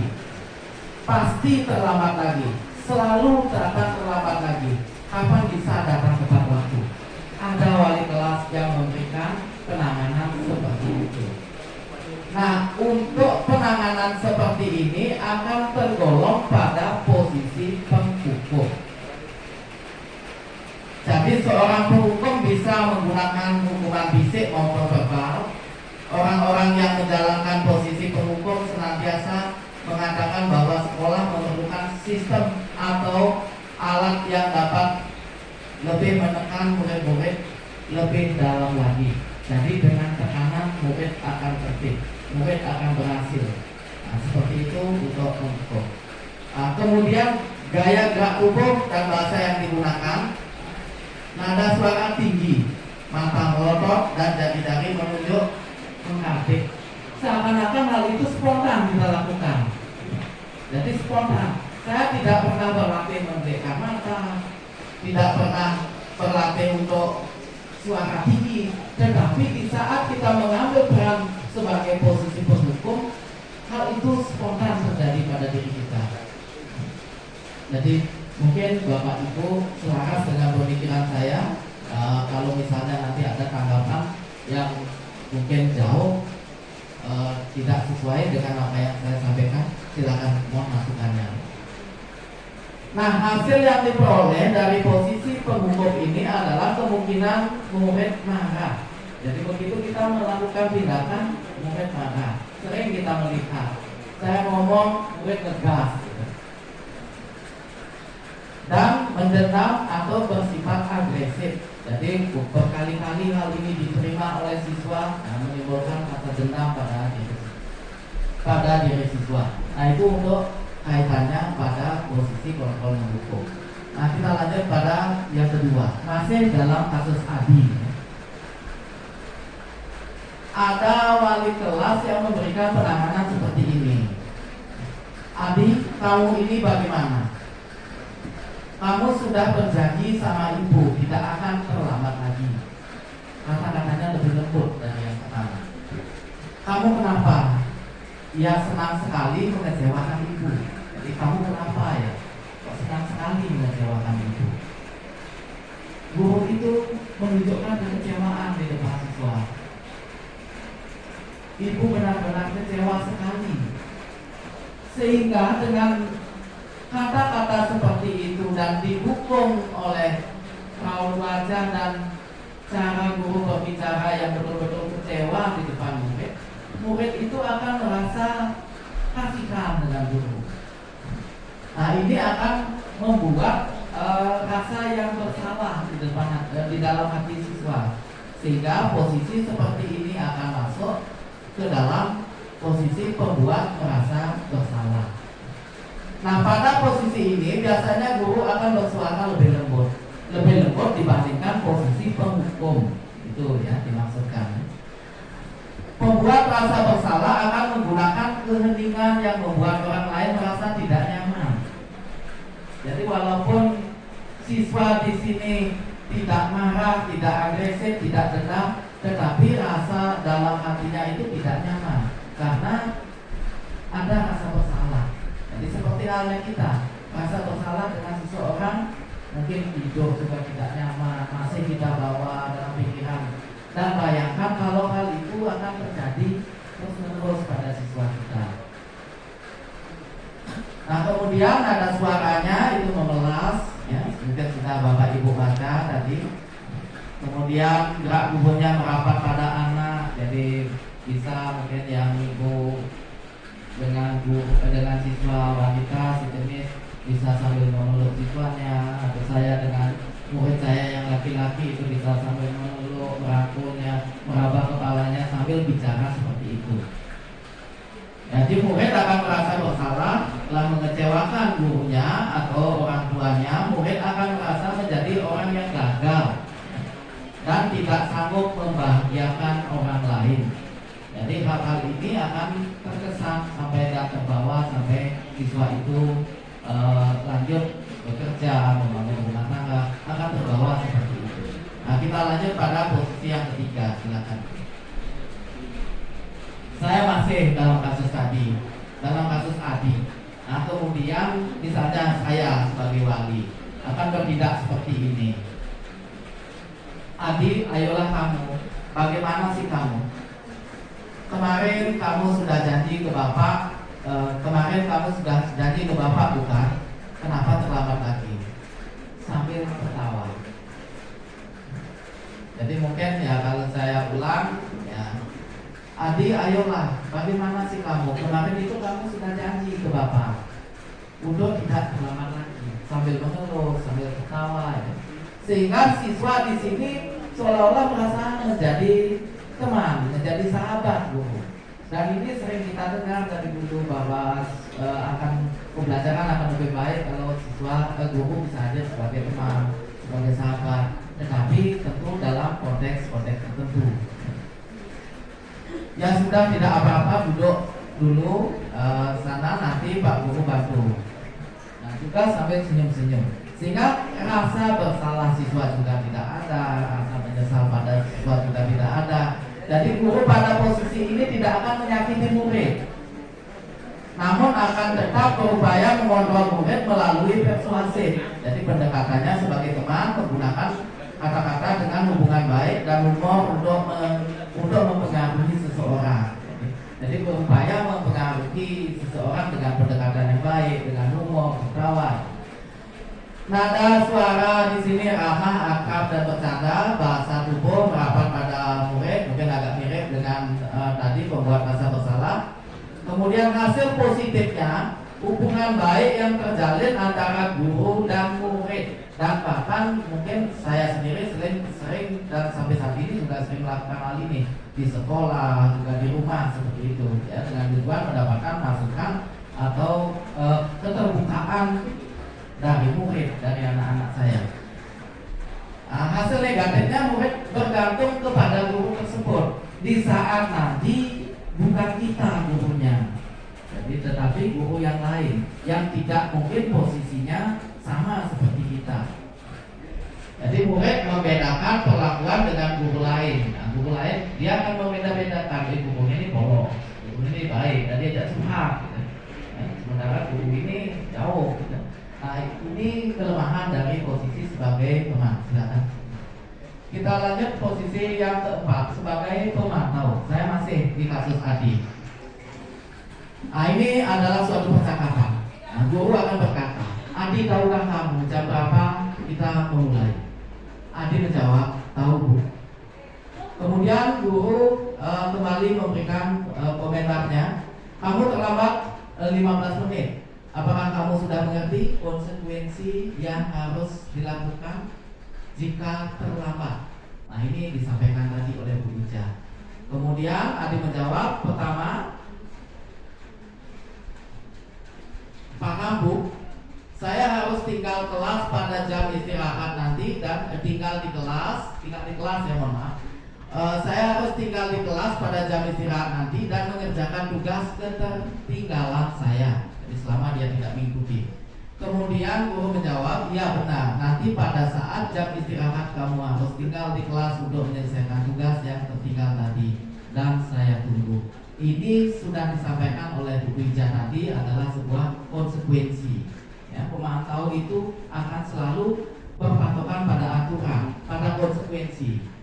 Di mana konsekuensi ini sudah dibangun kesepakatannya lebih dahulu. Jadi kalau siswa itu terlambat datang ke kelas, dia wajib tinggal di kelas untuk mengerjakan tugas yang tidak dia ikuti sebelumnya selama dia terlambat. Ini sudah dibangun dan disetujui bersama. Tetapi kalau ini tidak dibangun sebelumnya, guru itu mendadak memberikan hal seperti ini akan menjadi hukuman. Jadi walaupun ini berkaitan, jadi materi saya matematika, murid terlambat, saya berikan soal, kamu terlambat, kamu kerjakan soal nomor ini. Sebelumnya saya tidak membangun sebuah kesepakatan. Walaupun matematika, tugasnya juga matematika, tapi ini akan menjadi sebuah hukuman. Nah, pemantau ini akan memanfaatkan konsekuensi. Jadi sesuatu itu betul-betul sudah terbangun. Nah, hal inilah yang dibangun dalam keyakinan kelas. Dan di keyakinan kelas itu sudah terbentuk. Jadi setelah dia terbentuk, baru boleh kita manfaatkan. Ini kita akan menjadi seorang pemantau. Jadi memanfaatkan konsekuensi yang ada. Nah, seorang konsekuensi di sini akan seorang pemantau di sini akan mengambil posisi pemantau berdasarkan pada peraturan, pada konsekuensi yang ada. Jadi guru memisahkan hubungan pribadi dengan murid, entah mungkin keluarga dan sebagainya. Yang jelas ini adalah peraturan. Ini peraturan yang berlaku. Nah, gerak tubuh di sini pada suara datar, kemudian bahasa tubuhnya formal. Jadi sesuai aturan. Jadi guru juga akan menjadi seorang panutan, sehingga gaya berpakaian, gaya berdiri, dan cara dia bicara akan menjadi contoh dan berusaha memberikan contoh sesuai dengan aturan yang ada. Nah, di sini akibatnya, hasilnya murid memahami konsekuensi yang harus dijalankan karena telah melanggar salah satu peraturan sekolah. Murid tetap dibuat tidak nyaman, yaitu dengan harus tinggal kelas pada waktu jam istirahat dan tinggal di kelas pada waktu jam istirahat dan mengerjakan tugas. Walaupun ini sudah menjadi sebuah kesepakatan, akan menjadi sesuatu hal yang berbeda pada saat kita menyepakati sesuatu dan pada saat kita menjalaninya. Tetapi di sini murid akan lebih rela, lebih ikhlas dibandingkan dihukum. Jadi begitu dia melakukan pelanggaran, di hati kecilnya sudah tahu, saya terlambat, berarti saya harus konsekuensinya saya harus seperti ini karena kesepakatan sudah dibangun sebelumnya. Kita lanjut yang terakhir, silakan Bu Ida.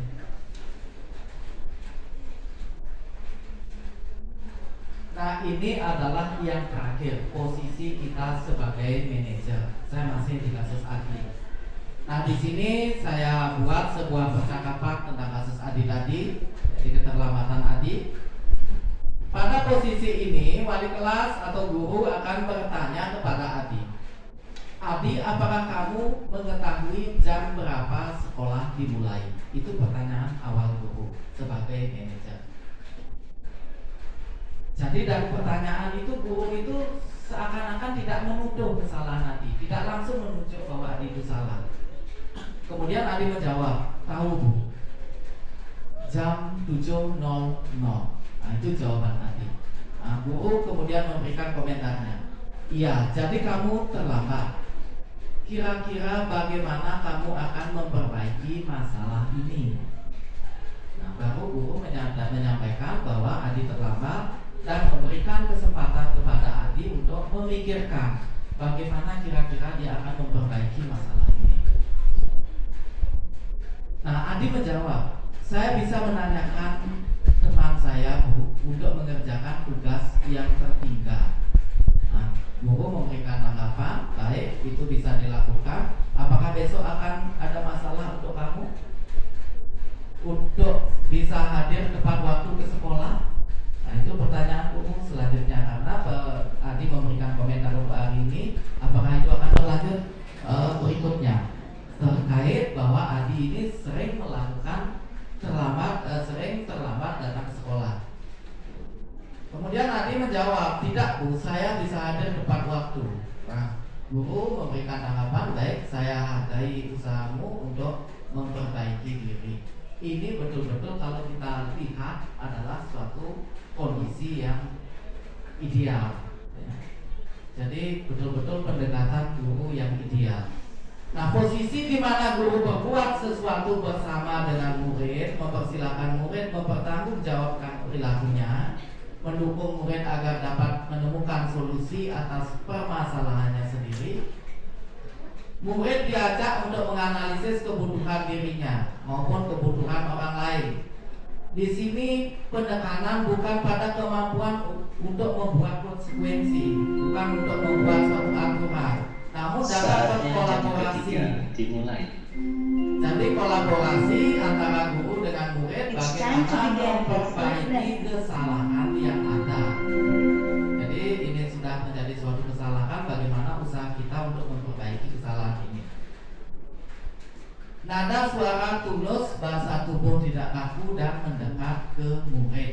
Nah, ini adalah posisi yang seperti saya sampaikan tadi, adalah posisi yang benar-benar ideal, dan semoga kita bisa mencapai posisi manajer di depan murid-murid kita semua. Nah, demikian untuk posisi kontrol. Mungkin apa yang saya sampaikan tadi, Bapak Ibu guru sudah membaca kasus Adi, sudah memiliki jawaban di hati masing-masing. Selanjutnya kita akan lanjut lagi. Di posisi kontrol manakah saya? Mungkin kalau saya menjawab, saya lebih sering ada di posisi pemantau dan posisi sebagai teman, dan akan tetap berusaha untuk mencapai posisi manajer. Nah, Bapak Ibu tentu mempunyai jawaban di hati masing-masing.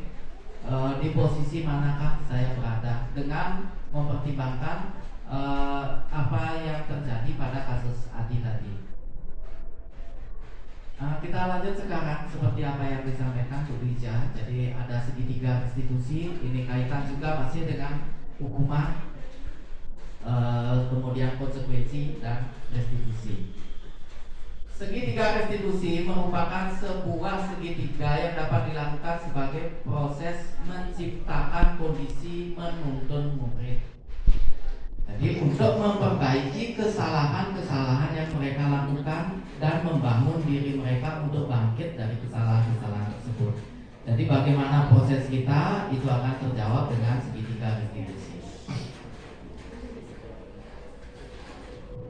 Nah, dengan penerapan segitiga restitusi, para murid kita yang melakukan kesalahan atau salah melangkah diharapkan bisa kembali ke kelompoknya sendiri, bisa bangkit dan memiliki karakter yang lebih kuat akibat dia berhasil memperbaiki kesalahan yang telah dilakukan. Jadi kita memberikan kesempatan pada siswa kita untuk memperbaiki kesalahan yang dia lakukan. Nah, kemudian segitiga restitusi ini akan membantu murid menjadi lebih memiliki tujuan, disiplin positif, dan memulihkan dirinya setelah berbuat salah. Penekanannya bukan pada kesalahan, tetapi bagaimana kita memberikan suatu perbandingan pada siswa terhadap kesalahan yang dilakukan. Kemudian kemungkinan siswa itu bisa melakukan kesalahan yang lebih fatal tetapi tidak dia lakukan, dan bagaimana siswa itu memiliki keyakinan untuk ke depan untuk memperbaiki kesalahan yang telah dilakukan. Nah, silakan lanjut.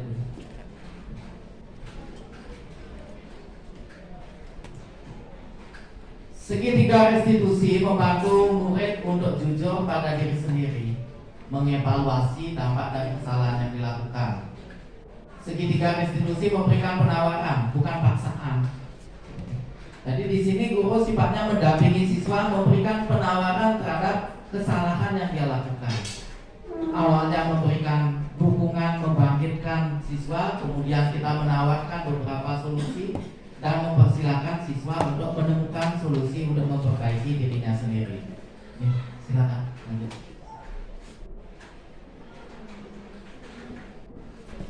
Nah, terdapat 3 langkah untuk mewujudkan segitiga restitusi. Jadi yang pertama menstabilkan identitas, yang kedua validasi tindakan yang salah, yang ketiga menanyakan keyakinan.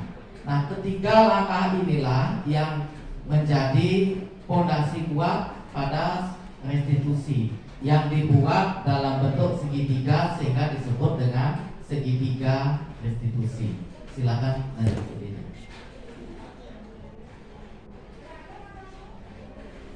Langkah pertama ini adalah menjadi dasar, menjadi fondasi kita perbuat dalam menangani siswa, yaitu langkahnya memvalidasi tindakan yang salah. Menstabilkan identitas. Jadi langkah pertama adalah menstabilkan identitas. Jadi jika anak berbuat salah, maka ada kebutuhan dasar yang belum terpenuhi. Kalau saya sendiri tidak berpatokan pada anak saja. Terkadang saya membuat suatu kesalahan, berkata kasar, kadang juga mungkin kasar dengan seseorang. Setelah hal tersebut lewat, saya akan berpikir, kenapa saya berkata seperti itu, dan menimbulkan suatu pertengkaran kecil. Karena ada kebutuhan dasar saya yang tidak terpenuhi. Salah satunya pernah terjadi karena saya tidak mendapatkan penghargaan. Jadi tidak mendapatkan penghargaan orang lain, ini adalah suatu kebutuhan dasar. Begitu kita tidak dihargai, ada stimulus yang kita terima, kita akan melakukan respon. Jadi ada suatu tindakan yang kurang baik kita lakukan. Tindakan kurang baik ini adalah sesuatu yang sah sebagai upaya kita untuk dapat memenuhi kebutuhan dasar kita. Jadi saya melakukan sesuatu yang salah sebagai upaya memenuhi kebutuhan dasar saya. Tindakan tersebut juga salah satu upayanya untuk bisa memenuhi kebutuhan dasar saya yang tidak terpenuhi. Misalnya sebagai contoh seperti tadi, saya tidak mendapatkan pengakuan dari orang lain, tidak mendapatkan penghargaan dari orang lain, mungkin tidak mendapatkan kasih sayang. Kita pasti akan melakukan sesuatu. Begitu hal tersebut tidak terpenuhi, kita akan melakukan sesuatu. Begitu juga pada siswa. Jadi begitu siswa melakukan suatu tindakan yang kurang baik, tindakan yang nyeleneh, tentu ada kebutuhan dasarnya yang tidak terpenuhi. Dan 5 kebutuhan dasar tadi sudah disampaikan oleh Ibu Ija. Bagian belum ini. Nah, bagian dasar segitiga restitusi ini memiliki tujuan untuk merubah orang yang gagal karena telah berbuat kesalahan menjadi orang yang sukses. Jadi orang yang gagal membuat kesalahan ini dibantu dengan menggunakan dasar dari segitiga restitusi, menstabilkan identitas sehingga dia menjadi orang yang sukses. Salah satu contoh kata-katanya mungkin bisa saya petik yang masih saya ingat. Siapapun bisa berbuat salah, saya pun bisa. Sehingga baca kamu berbuat salah. Sehingga di saat siswa itu melakukan suatu kesalahan, dia tidak menjadi seseorang atau sosok yang gagal. Tapi dia akan berpikir, oh guru saya juga bisa berbuat salah. Dia akan menjadi membangun dirinya. Ini menstabilkan identitas. Jadi bagaimana kita membuat rasa stabil pada siswa setelah dia melakukan suatu kegagalan, dia akan keluar dari pribadinya sendiri, kita berupaya membawa atau menstabilkan ke pribadi dirinya sendiri. Nah, lanjut begini. Kemudian langkah yang kedua pada langkah restitusi ini adalah memvalidasi tindakan yang salah. Jadi apa yang salah pada siswa, tindakan yang dilakukan baru divalidasi pada tindakan yang kedua. Nah, konsep langkah kedua ini kita harus memahami kebutuhan dasar siswa juga kembali. Jadi, tindakan anak berbuat kesalahan berdasarkan teori kontrol, jadi mereka pasti memiliki maksud dan tujuan tertentu. Jadi beberapa kalimat mungkin yang saya ingat untuk memvalidasi di sini, misalnya kamu pasti bisa melakukan sesuatu yang lebih jelek dari hari ini, atau lebih parah, ya, atau lebih kurang baik daripada hari ini. Tetapi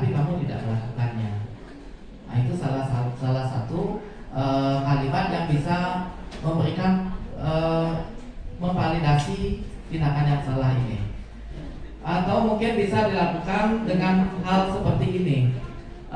Kali ini kamu melakukan sesuatu seperti ini, kamu pasti memiliki alasannya. Jadi kita membangun, ya, memvalidkan bahwa kesalahan yang dilakukan oleh siswa tersebut pasti ada alasannya, pasti ada penyebabnya. Nah, itu untuk validasi. Lanjut.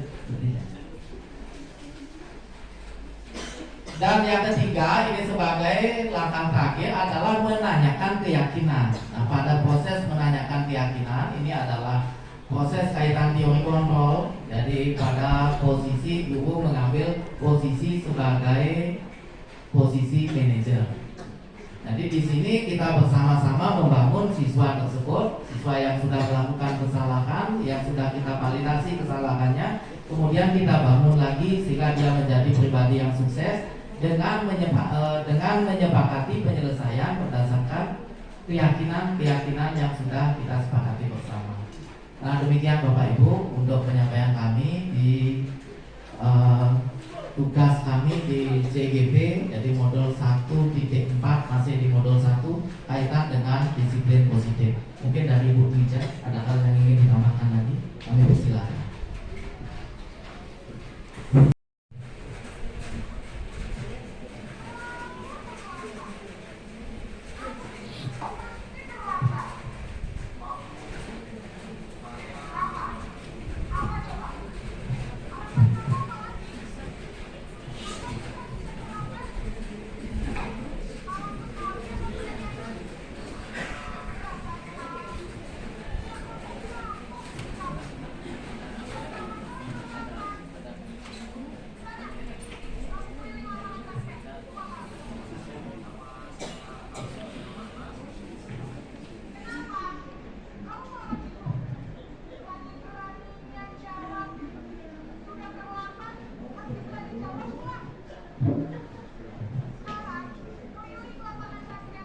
Bapak Ibu kedengeran suaranya?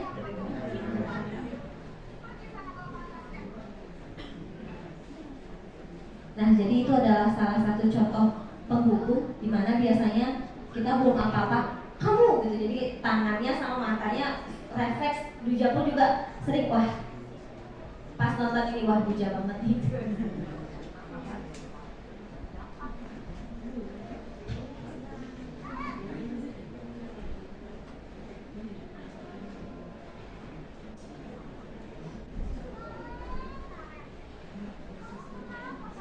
Ini adalah salah satu contoh dari pembuat rasa bersalah. Kamu tuh bikin susah ibu saja gitu. Jadi tolong apa ibu, terus ibu ditegur jadinya gitu. Setelah nonton ini pasti Duja merasa aduh, Duja banget gitu.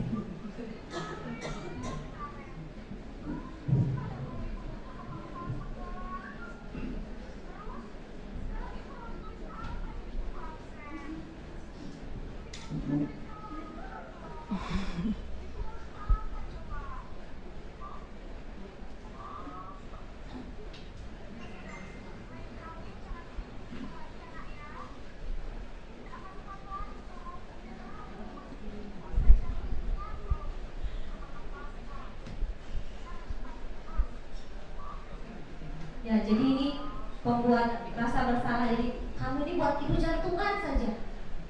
Kapan sih kamu bisa nggak terlambat lagi? Jadi lebih tenang, tapi apa ya, membekas di siswa. Jadi maaf ya Bu, kalau yang udah nakal memang benar-benar nakal kan beda lagi. Saat memang dia tidak sengaja bersalah tuh jadinya ya maaf ya Bu, maaf. Jadi pas Duja nonton ini, Duja ketawa juga, wah Duja juga. Sekarang posisi teman ini biasanya ya jadi kayak bercanda gitu, jam berapa ini nak, ngapain kamu kemarin gitu. Jadi lebih ke teman, tapi pada saat susah membedakan mana saat serius dan tidak gitu. Jadi kadang-kadang di sini kecampur dan Duja mengalami itu. Seperti mungkin Duja sedikit berbagi sama Dewi Yuda yang di 12 DB2 sama Rian Permana. Jadi Duja lewat Paginda gitu Duja. Jadi saat Duja ngasih tahu dia itu mungkin nadanya seperti teman, jadi kamu jangan kayak ini, masukin apa bajunya gitu. Tapi terkadang mereka itu merasa Duja itu temannya mereka, kadang bestie gitu dia gitu. Jadi gimana ya, kita harus bisa memposisikan diri lebih lagi gitu. Kalau posisi teman ini agak berbahaya kalau menurut Duja, walaupun kita kadang jadi dekat sama siswa gitu.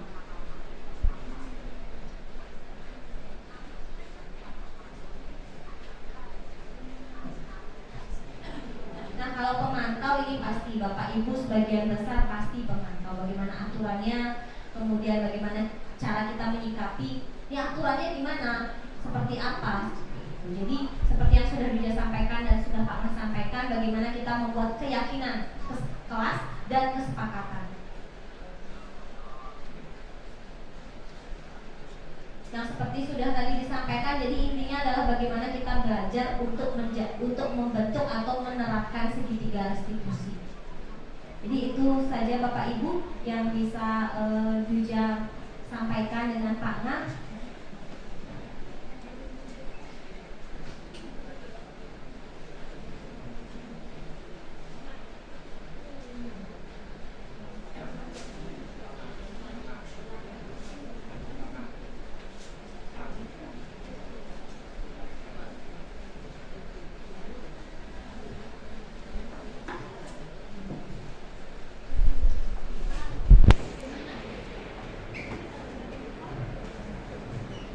Oke, jadi itu yang bisa kami sampaikan sebagai tugas aksi nyata modul 1.4 dari Duja dan Pak Nah mengenai budaya positif. Terima kasih atas kesempatannya Bapak Ibu, dan yang terhormat Bapak Kepala Sekolah. Mungkin ada yang ingin ditambahkan atau masukan untuk kami berdua, kami persilakan Pak.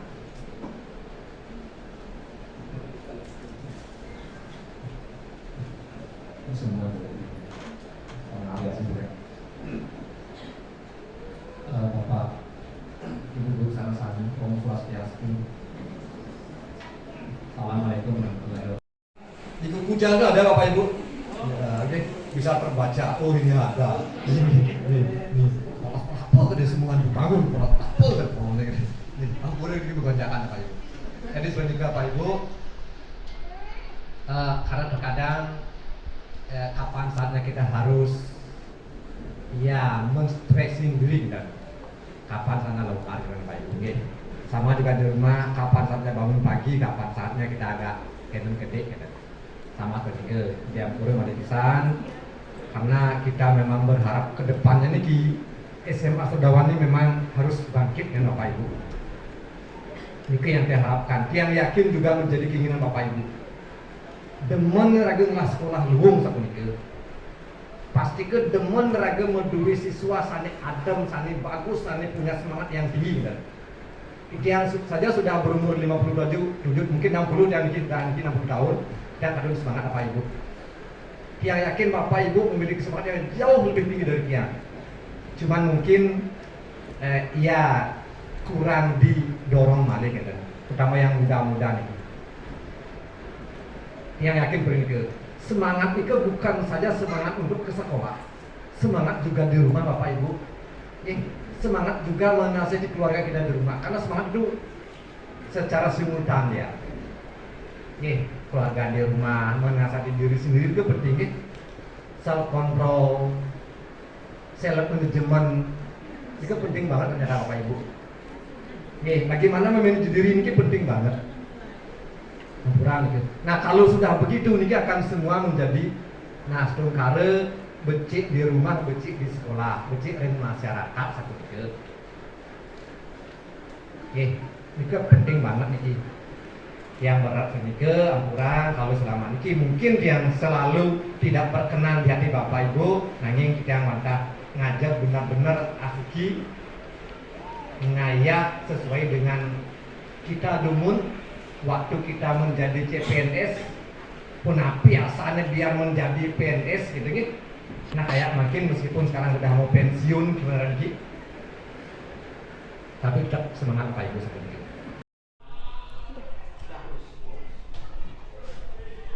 Baik anak-anak.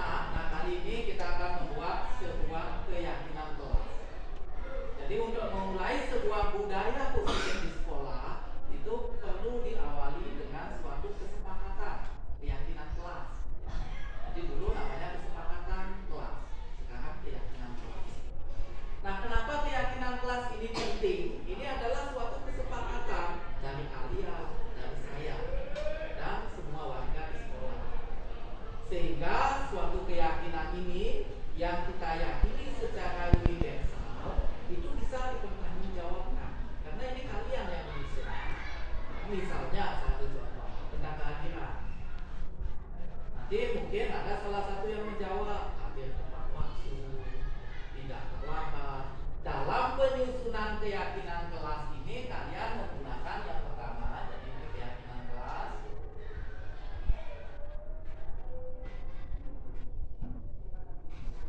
Yang pertama, usulan kalian itu pergunakan kalimat yang singkat dan jelas.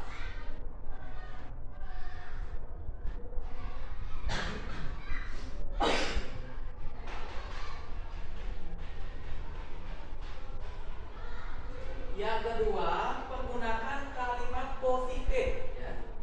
Jadi pergunakan kalimat positif.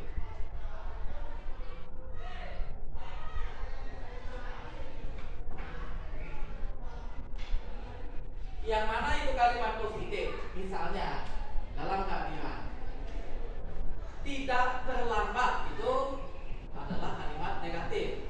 Jadi jangan sekali-kali menggunakan kalimat negatif. Di sini gunakan kalimat positif, maka kalian menggunakan datang ke sekolah lebih awal atau datang ke sekolah tepat waktu. Jadi tidak menggunakan kata tidak terlambat. Begitu juga menjaga kebersihan, ya. Tidak buang sampah, itu tidak dimintakan. Disarankan, ini diwajibkan kalian menggunakan kalimat membuang sampah pada tempatnya.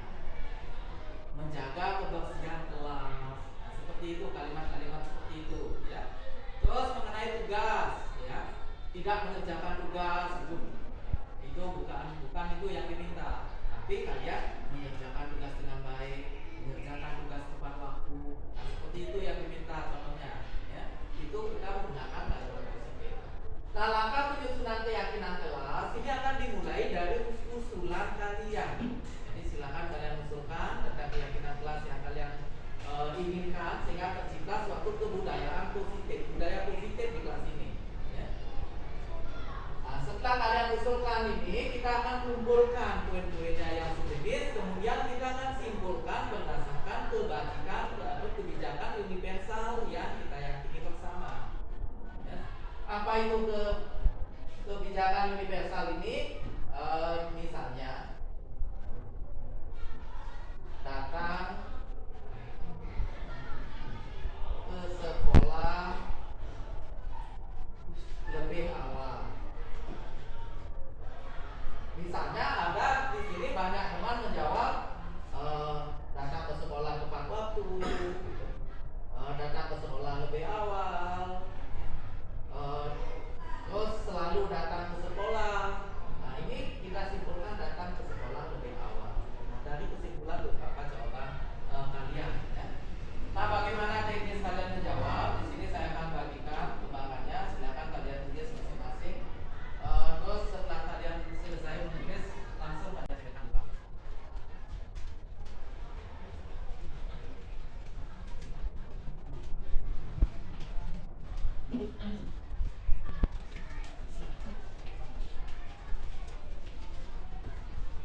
Oke, silakan Kak Lili, Kak. Yang saya dengar.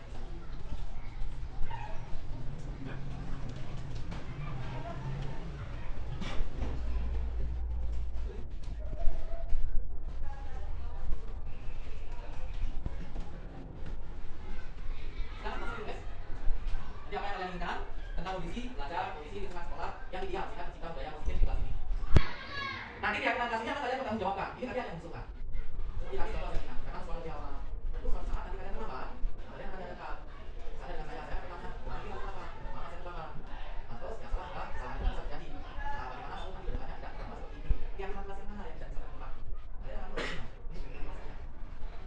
Jadi apa yang nanti ini muncul dari kalian, betul-betul suasana yang kalian bangun.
kehadiran di kelas karena sudah di kelas.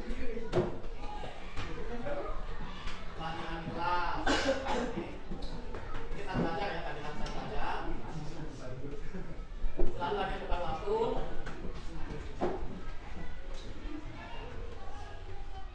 Di kelas selalu tertib dan kompak. Ini pembelajaran. Tiket datang lebih pagi. Saya akan berusaha datang lebih awal. Hadiran. Mengerjakan tugas dengan baik. Wajib membawa sarana belajar. Ini pembelajaran ya. Ini pembelajaran. Bapak harus diganti. Berpakaian rapi ketika ke sekolah. Hadir tepat waktu, ya.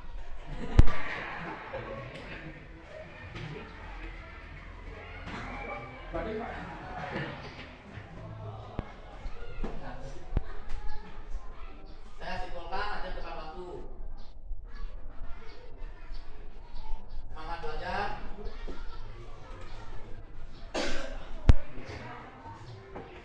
Wajib membawa tas ke sekolah. Ini pembelajaran ya. Berpakaian rapi.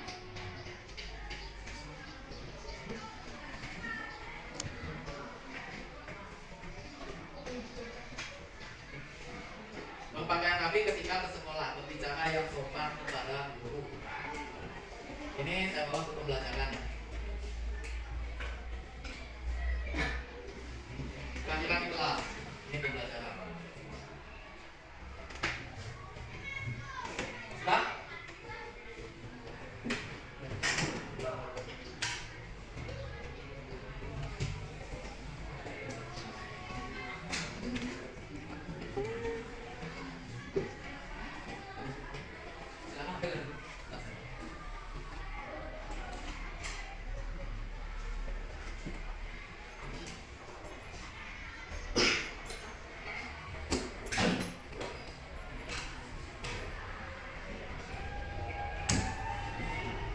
Nah, terus itu sudah terkumpul ya. Jadi itu yang kita harapkan, yang kalian juga harapkan, yang kalian usulkan. Pertama tentang kehadiran. Ya. Jadi kehadiran di sini mengusulkan kehadiran tepat waktu. Nah, di sini hampir semua saya lihat tentang saya menginginkan jam saat berbaris lebih pagi. Tiket datang lebih awal, semangat datang lebih awal. Ini akan kita simpulkan. Yang pertama,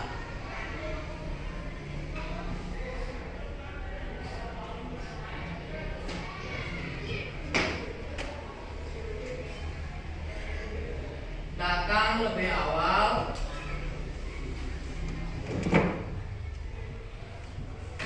ke sekolah.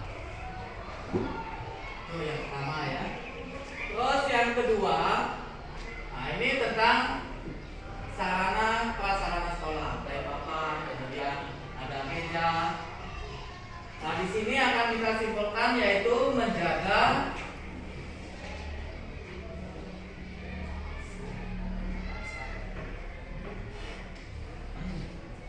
sarana prasarana di sekolah. Nah, terus yang ketiga, ini masalah pembelajaran. Ya. Jadi konsentrasi, fokus dalam belajar. Saya menginginkan kelas ini selalu tertib dan kompak dalam belajar, semangat belajar, kehadiran di kelas. Nah, ini saya simpulkan mengikuti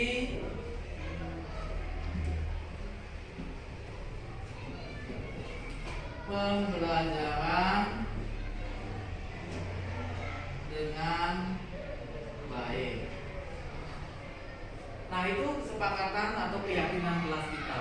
Jadi yang pertama datang lebih awal ke sekolah, yang kedua menjaga sarana prasarana di sekolah, yang ketiga mengikuti pembelajaran dengan baik. Jadi hanya 3 hal yang kalian penuhi. Kalian sudah melaksanakan keyakinan kelas di sekolah. Ada masalah? Ada?